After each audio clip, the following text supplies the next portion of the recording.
ઓમ નમો નારાયણ. શિવશક્તિ આશ્રમ અમદાવાદ કેન્દ્ર, સ્વામી શૈલેશ્વરાનંદ, પરમ પૂજ્ય ગુરુ પરમહંસ શંકરાચાર્ય શ્રી સત્યમિત્રાનંદ ગિરિજી, ભારત માતા મંદિર, હરિદ્વાર. આશ્રમના ભક્ત પરિવારમાં માણસાઈના દીવાની આધ્યાત્મિક જ્યોત જગાવતી સંકલિત વ્યાખ્યાનમાળા. માનવના વ્યવહારિક, સાંસારિક, આધ્યાત્મિક ઉત્કર્ષ માટેના પ્રસંગોને શાબ્દિક વાચા આપવાનો નાનકડો નમ્ર પ્રયાસ. દરેક કથામૃતમાં આવતા વિષયો માટે ઋષિમુનિઓ, ધર્મગ્રંથો, સંતો, મહાન વિચારકો, લેખકો, કવિઓ તથા આપ સૌ શ્રોતાજનોનો આભારી છું, ઋણી છું. આજના કથામૃતનો વિષય છે ટ્રુ ફ્રેન્ડશિપ. સુશાંત અને ફરદીન બંને એક જ સ્કૂલના વિદ્યાર્થી છે. સુશાંતના પપ્પા એક ફેક્ટરીના માલિક અને ફરદીનના પપ્પા એક સ્વાવલંબી પેઇન્ટર. સુશાંતના દાદા તેજેન્દ્ર રાય ધર્મના ઊંડા અભ્યાસી. દરરોજ પોતાની સોસાયટી અને આજુબાજુની સોસાયટીઓમાં નાના નાના ગ્રુપમાં તેઓ માનવતાવાદી ધર્મની વાતો કરે. એમની વાતો સાંભળવા તમામ ધર્મના લોકો હોંશે હોંશે હાજરી આપે. એકવાર દાદા તેજેન્દ્ર રાય ધર્મની વાત કરી રહ્યા હતા ત્યારે એક જિજ્ઞાસુ બાળકે પૂછ્યું, દાદાજી, આપ કહી શકશો કે ઈશ્વર ક્યાં છે? દાદાજી થોડીવાર મૌન રહ્યા અને પ્રશ્નનો ઉત્તર આપતા પહેલા કહ્યું, મેં વાંચેલી એક દ્રષ્ટાંત કથા તમને કહી સંભળાવું. તમારા પ્રશ્નનો ઉત્તર તેમાંથી જ મળી જશે. તો સાંભળો બાળકો.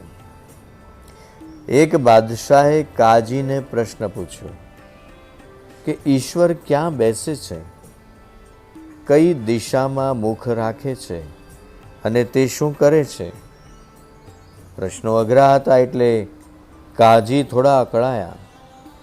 તેમણે કહ્યું કે આ પ્રશ્નોના જવાબ હું આવતીકાલે આપીશ. આમ કહીને દરબારમાંથી ઉઠીને કાજી ઘરે ગયા. પરંતુ પ્રશ્નોના ઉત્તર આપવાની ચિંતા તેમને ચેન પડવા દેતી નહોતી. આ કાજીનો નોકર ખૂબ શાણો, ચતુર હતો. એણે કાજીની બેચેની જોઈને કારણ પૂછ્યું. કાજીએ બાદશાહે પૂછેલા પ્રશ્નો કહી સંભળાવ્યા. નોકરે કહ્યું કે આપ ચિંતા ન કરો, બાદશાહે પૂછેલા પ્રશ્નોના જવાબ હું આપીશ. બીજા દિવસે તે નોકર કાજી સાથે બાદશાહના દરબારમાં ગયો. એણે બાદશાહને કહ્યું, આ મામૂલી પ્રશ્નોના જવાબ તો કાજીના નોકર તરીકે અમે પણ જાણીએ છીએ, પણ તે પહેલાં મને યોગ્ય સ્થાન મળવું જોઈએ. વક્તાનું સ્થાન ઊંચું અને શ્રોતાનું સ્થાન નીચે હોવું જોઈએ. એટલે બાદશાહે તેને ઊંચા સ્થાને બેસાડ્યો અને પોતે શ્રોતા તરીકે નીચે બેઠા. ત્યારબાદ બાદશાહે ઈશ્વર ક્યાં રહે છે પ્રશ્નનો ખુલાસો માંગ્યો. નોકરે દૂધ મંગાવ્યું અને બાદશાહને પૂછ્યું કે મને એ કહો કે આ દૂધમાં માખણ કઈ જગ્યાએ છે? આ દૂધમાં માખણ કઈ જગ્યાએ છે? બાદશાહે કહ્યું કે સર્વત્ર છે. નોકરે કહ્યું, તે જ પ્રમાણે ઈશ્વર પણ સર્વત્ર છે.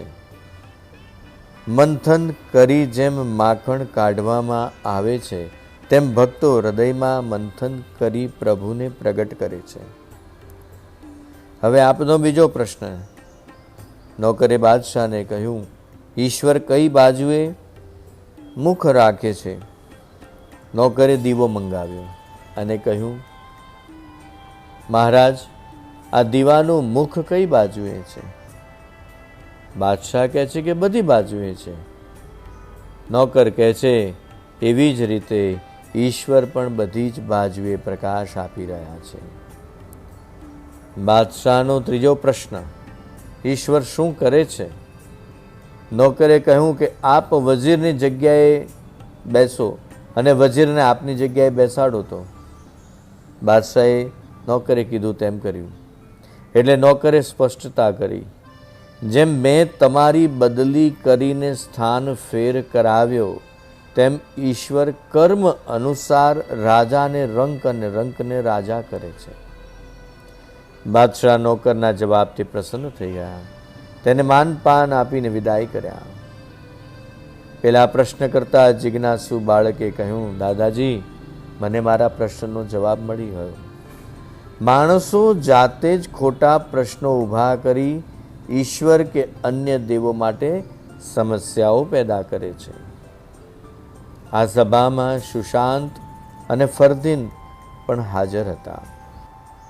ફરદીને કહ્યું, દાદાજી, હું આપનો ઉપદેશ હંમેશા યાદ રાખીશ કે ઈશ્વર સર્વત્ર છે, મંદિરમાં પણ છે, મસ્જિદમાં પણ છે. સબકા માલિક એક, ખરું ને દોસ્ત સુશાંત? સુશાંત ફરદીને ભેટી પડ્યો અને કહ્યું, દોસ્ત, હું પણ આ વાત ક્યારેય નહીં ભૂલું. આપણી દોસ્તીમાં ધર્મ આડે નહીં આવવો જોઈએ. દિવસે ને દિવસે સુશાંત અને ફરદીનની દોસ્તી ઘનિષ્ઠ બનતી ગઈ. એકને બદલે 2 લંચ બોક્સ લાવે, એક પોતાના માટે અને બીજું ફરદીન માટે. એમનો એકબીજા પ્રત્યેનો પ્રેમ જોઈ શિક્ષકો પણ તેમને કહેતા રામ અને રહીમ. ફરદીન વક્તૃત્વ કલામાં ખૂબ પાવરધો. શિક્ષકના આગ્રહથી સુશાંત પણ વક્તૃત્વ સ્પર્ધામાં જોડાતો. વિદ્યાર્થીઓ પણ એમ માનતા કે ફરદીન આગળ સુશાંતનું શું ગજું, સુશાંત હારવાનો જ છે. પણ તે દિવસે ફરદીન વક્તૃત્વમાં ફીકો સાબિત થયો અને સુશાંત વધારે પાવરફુલ. નિર્ણાયકોએ સુશાંતના ભારોભાર વખાણ કરી અને પ્રથમ નંબર આપ્યો અને ફરદીનને દ્વિતીય. કાર્યક્રમ પત્યા પછી સુશાંતે કહ્યું, ફરદીન, ભલે આજે હું જીત્યો હોઉં, પણ ખરી જીત તો તારી છે. કોઈ અગમ્ય કારણસર પરાજયનો રસ્તો સ્વીકાર્યો હોય ને એવું મને લાગે છે. ફરદીને કહ્યું, દોસ્તી દોસ્તને હરાવવા માટે નહીં, પણ દોસ્તને જીતાડવા માટેની હોય છે. દોસ્તી દોસ્તને હરાવવા માટે નહીં, પણ દોસ્તને જીતાડવા માટેની હોય છે. સ્કૂલની વક્તૃત્વ સ્પર્ધા તો એક સામાન્ય ઘટના છે, પણ આપણે બંને તો જીવનભર દોસ્તીની આન અને શાન યાદ રાખીશું. માણસ સંબંધને નહીં પણ પોતાની જીતને યાદ રાખે છે ને, એટલે સ્વાર્થ જીતી જાય છે અને સંબંધ હારી જાય છે. આપણે સ્વાર્થને નહીં પણ આપણા સંબંધને જીતાડીશું, આપણી દોસ્તીને જીતાડીશું. તારી જીત એ જ મારી જીત છે. સુશાંત ગદગદ થઈ જાય છે. એણે કહ્યું, ફરદીન, તારી જિંદા દિલી ભરી મૈત્રી હું કદાપી નહીં ભૂલું. સમય વીતતો જાય છે. સુશાંત અભ્યાસ પૂરો કરીને MBAની પદવી મેળવી, પણ ફરદીને પોતાનો અભ્યાસ અધવચ્ચે છોડવો પડે છે. તેના પિતા વ્યવસાયે પેઇન્ટર હતા. એક એક્સિડન્ટમાં તેઓ લકવાનો શિકાર બની ગયા અને પેઇન્ટિંગનું કામ તેણે છોડવું પડ્યું. ફરદીને મનોમન નક્કી કર્યું હતું કે પોતે પણ આર્ટિસ્ટ બનશે, એટલે એણે પૈતૃક વ્યવસાય અપનાવી લીધો અને પેઇન્ટિંગ તરીકે કામ શરૂ કરી દીધું. સુશાંતને એના પપ્પાએ પોતાની કંપનીનો CEO બનાવી દીધો. વહીવટ અને સંચાલનની તમામ સત્તા તેમણે સુશાંતને સોંપી દીધી. ફરદીનની કમજોર આર્થિક સ્થિતિની ખબર પડતા સુશાંત પોતાની કંપનીમાં તેની મેનેજર તરીકેની નિમણૂકનો પત્ર લઈ તેને મળવા પહોંચ્યો. ફરદીન તેને પ્રેમપૂર્વક આવકારે છે. સુશાંતે જોયું કે ફરદીનનું કુટુંબ ભયંકર ગરીબી વચ્ચે જીવી રહ્યું હતું. ઘરમાં નહોતી એક ખુરશી કે નહોતું બીજું કશું વિશેષ રાચ રચેલું ફર્નિચર. એક પલંગ પર ફરદીનના બીમાર પપ્પા સૂતેલા હતા. એમના પગ આગળ જ સુશાંત બેઠક લીધી. ફરદીનની અમ્મીજાને ચા બનાવી અને સંકોચ સાથે સુશાંતના હાથમાં ચાનો કપ પકડાવ્યો. ફરદીનની અમ્માને ખબર હતી કે તેનો મિત્ર સુશાંત એક તવંગર પિતાનો પુત્ર છે અને એક મોટી કંપનીનો માલિક પણ છે. ફરદીન કહે તો તરત જ સુશાંત તેને મોટા હોદ્દાવાળી નોકરી આપી શકે તેમ છે.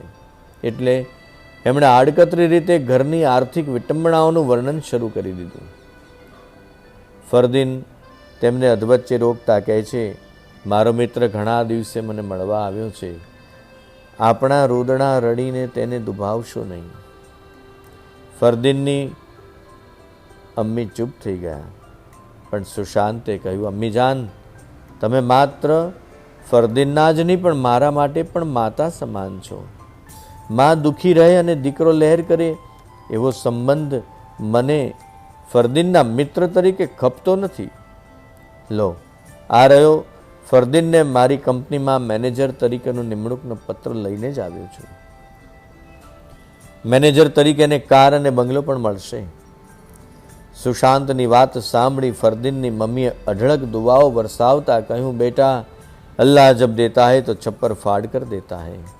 અલ્લાહે તારા હૃદયમાં વસી અમારી પીડા સાંભળી, તારો અહેસાન અમે ક્યારેય નહીં ભૂલીએ. પણ ફરદીને સુશાંતને કહ્યું, મિત્ર, જેમ અમીરી માણવામાં મજા છે તેમ ખુમારીપૂર્વક ગરીબી માણવામાં પણ અનેરો આનંદ આવતો હોય છે. આપણે મિત્ર છીએ અને મિત્રની જેમ જ જીવીએ. નોકરી આપણી મૈત્રીની મજા છીનવી લેશે. જાણે અજાણે પણ મને એવું લાગશે કે તું મારો બોસ છે અને હું તારી કંપનીનો નોકર છું. એટલે આપણા નિસ્વાર્થ સંબંધને આર્થિક લાભ અને ઊંચા હોદ્દાઓનો મોહતાજ નથી બનાવવું. હું એક પેઇન્ટરનો પુત્ર છું અને એમની કલાને જીવંત રાખવી એ મારી ફરજ છે. કલાની સાધના એ મારું વ્રત છે અને કોઈ પણ વ્રત પીડા મુક્ત નથી હોતું. તારી દોસ્તીની ચોક્કસ કદર કરું છું, પણ મને મારી પાસેથી છીનવી લેવાનો તું નિર્ણય કરે એ મને મંજૂર નથી. ફરદીનની બીબી રેહાના અત્યાર સુધી ચૂપચાપ બધું સાંભળી રહી હતી. એને લાગ્યું કે ફરદીન આદર્શવાદી બનીને લક્ષ્મી ચાંદલો કરવા આવી છે ત્યારે મોં ધોવા જવાની ઘેલછા દાખવી રહ્યું છે. એટલે એણે તરત જ સુશાંતને કહ્યું, ભાઈજાન, મને કૃષ્ણ સુદામાની વાતમાં જાજી ખબર નથી, પણ એટલું હું ચોક્કસ જાણું છું કે કૃષ્ણે સુદામાની ગરીબીથી વાકેફ થઈને એમને વગર માંગે ન્યાલ કરી દીધા હતા. આપ અમારા માટે અલ્લાહના દૂત બનીને આવ્યા છો ત્યારે આપની ઈચ્છાને માન આપવું તે અમારા માટે ગૌરવની વાત છે. હું મારા પતિ ફરદીનને સમજાવીશ, તેઓ મારી વાતનો ઇનકાર નહીં કરે. રેહાના, આ પ્રશ્નમાં ઇનકાર કે સ્વીકારને સ્થાન જ નથી. પ્રશ્ન છે સંબંધને સ્વાર્થના બંધનથી આઝાદ રાખવાનો. પ્રશ્ન છે સંબંધને સ્વાર્થના બંધનથી આઝાદ રાખવાનો. જે દિવસે હું સુશાંતની કંપનીનો કર્મચારી બનીશ તે દિવસથી તેનો મારા પર નવો અહેસાન શરૂ થશે. વહીવટમાં અનેક સાચી ખોટી બાબતોનું સેટલમેન્ટ કરવું પડતું હોય છે અને અધિકારીઓએ તેમાં સમર્થન આપવું પડતું હોય છે. તને ખબર છે કે હું સાચા બોલું છું અને કોઈ અયોગ્ય વાતને હું સમર્થન આપવા મારી જાતને મનાવી શકતો નથી. કેટલીક ક્ષણો નાજુક અને અગ્નિ પરીક્ષા જેવી હોય છે.